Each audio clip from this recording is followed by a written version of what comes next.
안녕하세요. 미국 주식하는 임계입니다. 오늘 미국장 한번 보겠습니다. 구독과 좋아요 부탁해요. 오늘 시장은 페드의 B컷 결정으로 급반등을 했지만 직후 부각된 경기 침체 우려와 향후 인하 속도에 대한 파월의 신중한 발언으로 3대 지수는 일찍 하락을 하는 모습을 보여줬죠. 우선 3대 지수는 장 초반, 장 후반 발표되는 페드의 통화정책 결정에 내내 집중을 했고 페드는 이날 FOMC에서 기준금리를 4.75에서 5%로 B컷 인하를 단행하는 모습을 보여줬습니다. 이로써 이 같은 행보는 통상적인 인하폭인 25bp 포인트가 아닌 대폭 인하를 의미하는 B컷이라 페드는 인플레이션 대응을 위해 2022년 3월 금리를 인상하며 시작된 통화 긴축 정책도 마침표를 찍었는데 이에 제롬 파월 의장은 직후 기자회견에서 B컷을 전격 단행한 배경으로 최근 공개된 경제 지표들을 꼽았고 그는 7월 회의 이후 공개된 지표를 모두 취합해 무엇을 해야 할지 고민했다며 이번 결정이 연준이 봉사하는 국민과 경제를 위해 옳은 일이라고 결론을 지었다 밝히는 모습을 보여줬습니다. 이에 개인적인 생각은 그간 고금리를 유지했던 배경인 인플레이션이 상당 부분 꺾인 데다 실업률 상승과 노동시장이 빠르게 식고 있다는 것을 고려해 페드는 선제적인 대응을 했다고 할 수 있죠. 이로써 앞서 공개된 8월 소비자 물가지수 CPI 상승률은 2.5%로 3년 6개월 만에 가장 낮은 수준을 나타냈고 8월 비농업 신규 고용 증가폭 역시 시장 전망치를 훨씬 밑도는 모습을 보여줬는데 이로 인해 공격적인 B컷 결정은 페드가 인플레이션 완화 추세가 지속 가능하다고 확신을 한 것이라 오랜 기간 고금리를 유지함에 따른 경제 압박을 피하기 위해 초점을 전환하고 있음을 시사했다고 할 수 있습니다. 이와 함께 페드는 이날 공개한 점도표를 통해 연말 금리 전망치 중앙값을 기존의 5.1%에서 4.4%로 낮췄고 이는 올해 남은 11월과 12월 FOMC에서 50bp의 금리 인하가 추가 단행될 수 있다는 것을 시사해 페드는 내년과 내후년 금리 전망치 역시 하향 조정하는 모습을 나타냈죠.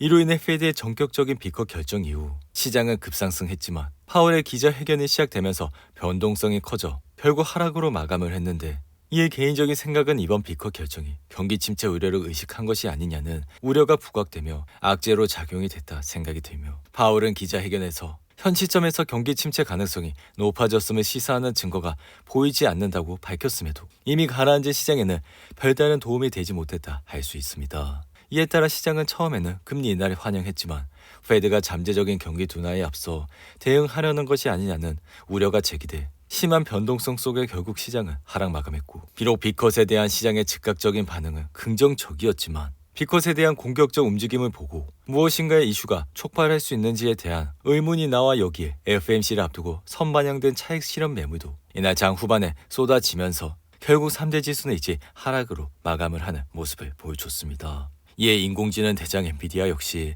이날 1.9% 하락해 113달러로 마감했고 지난주 저가 매수로 랠리한 엔비디아는 이번 주 들어 연일 하락세를 보여주고 있는데 이에 엔비디아는 이날 52 이동평균선을 이탈하면서 급등에 따른 조정세를 보이고 있고 지난 9월 11일 젠스당의 발언으로 저가 매수가 유입은 됐지만 지난달 28일 2분기 실적 발표 이후 여전히 좋지 않은 행보를 이어가고 있는 모습을 보여주고 있습니다. 이에 엔비디아의 목표 주가는 평균 149달러에서 머물고 있고 최고치의 200달러는 여전히 같은 모습을 나타내고 있는데 그럼에도 불구하고 월가에서 엔비디아를 분석하는 60명의 애널은 여전히 엔비디아를 팔지 말라고 고수하고 있는 모습을 보여주고 있죠. 이에 줄곧 말씀을 드렸듯이 엔비디아의 하향 추세 원인은 이번 2분기 실적이 매출이 122% 성장세가 나왔기 때문으로 200%가 넘는 매출을 보여줬던 엔비디아는 이번 2분기 실적으로 인해 성장세가 확연히 꺾이는 모습을 보여줬다 할 수 있습니다. 이에 주가의 변동성 역시 장중 140달러라는 고점을 찍은 이후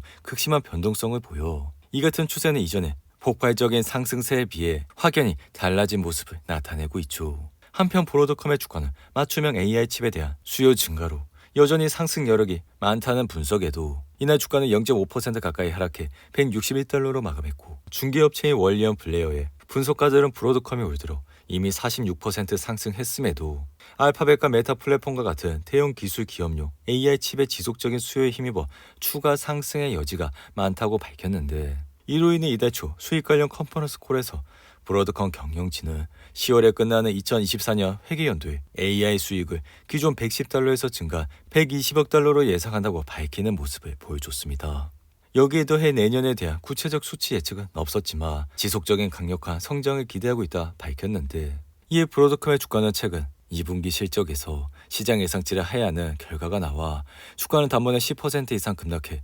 137달러까지 내려왔지만 이내 반등을 하면서 현재 주가까지 올라온 모습을 나타내고 있죠. 이어 전기차 1위 제조업체 테슬라는 이날 장중 235달러까지 올라갔지만 FMC 직후 주가는 소폭 하락해 227달러로 마감했고, 비록 현재 테슬라의 영향력은 점점 줄어들고는 있지만 AI와 로봇 등에서 테슬라의 존재감에 베팅하는 투자자는 여전히 늘고 있는 모습을 나타내고 있죠. 이로 인해 실제 올해 1월과 7월 전 세계 시장에서 테슬라의 전기차 판매량은 83만 대로 전년 대비 6.5% 감소했고, 이 같은 현상은 같은 기간 전 세계 전기차 판매량이 7% 이상 증가한 것을 감안하며 뼈아픈 대목인데, 그럼에도 불구하고 최근 도이치뱅크는 테슬라가 전통적인 자동차 제조업체에서 나아가 자율주행과 로봇을 통해 AI 분야에서 높은 수익성을 올릴 것이라 예상해 목표 주가를 295달러까지 올리는 모습을 나타냈습니다. 여기에 더해 다음 달 예정된 로보택시 데이를 주목하고 있어 테슬라는 다음 달 10일 로보택시 데이에서 자율주행 기술과 로보택시 서비스에 대한 비전을 제시할 전망이라, 이번 행사에선 인지 예측부터 주행, 제어까지 통합한 신경망 모델을 공개할 것으로 보여 테슬라 주가는 연일 좋은 흐름세를 이어가고 있다 할 수 있죠. 한편 지금 시장은 비컷 인하가 이뤄지면서 시장은 다소 안도감을 보였지만 앞으로 대선 불확실성 때문에 지속적인 상승은 불가능할 것이라 생각이 들며, 그럼에도 불구하고 25bp 인하가 아닌 50bp 인하를 단행하며 장기적으로 이 같은 안은 나쁜 거시경제 상황을 약간 개선하고 선거 전 연착륙 완충 역할을 할 것이라 생각이 들어 인플레이션 2%를 향해 다시 돌아갈 것이라는 충분한 자신감까지 보여줬기에 개인적인 생각은 이번 조치로 시장에 깔렸던 많은 위험이 대체로 균형이 잡혀가고 있다 생각이 듭니다. 이에 시가총액 1위 기업 애플의 주가는 이날 1.8% 상승해 220달러로 마감했고, 애플은 지난 9일 공개한 아이폰 16의 사전 주문이 예상보다 저조해 연이 흔들리는 모습을 보였지만 이날 주가는 반등을 하면서 다시 220달러대로 올라왔고, 구글 역시 유럽연합의 과징금 부과에 불복해낸 소송에서 승소를 하면서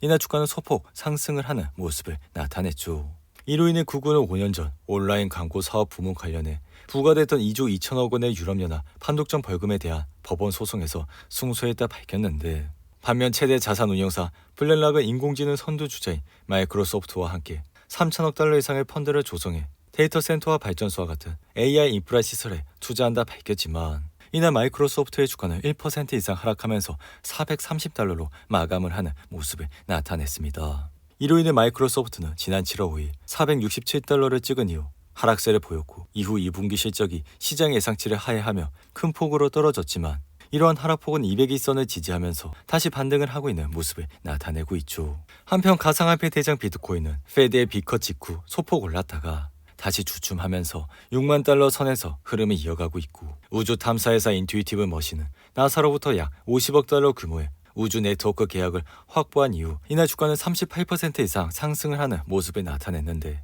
이어 미국 철강 생산업체인 유나이티드 스테이트 스틸은 니폰 스틸 인수 계획을 재신청할 수 있다는 허가가 내려지면서 주가는 1.5% 상승했고, 반면 의료기기 회사인 레스메드는 울프 리서치가 동종업체의 실적보다 저조한 것으로 하향 조정하면서 이날 주가는 5% 이상 하락을 했는데, 이어 의류 제조업체인 빅토리아 시크릿은 바쿠레이즈가 가중치를 업그레이드를 하면서 이날 주가는 3% 이상 상승을 하는 모습을 보여줬습니다. 오늘도 8분이 넘는 긴 영상 끝까지 시청해 주셔서 감사하고요. 가시기 전에 구독과 좋아요 잊지 마시고, 그럼 저는 다음 영상에서 찾아뵙겠습니다. 감사합니다.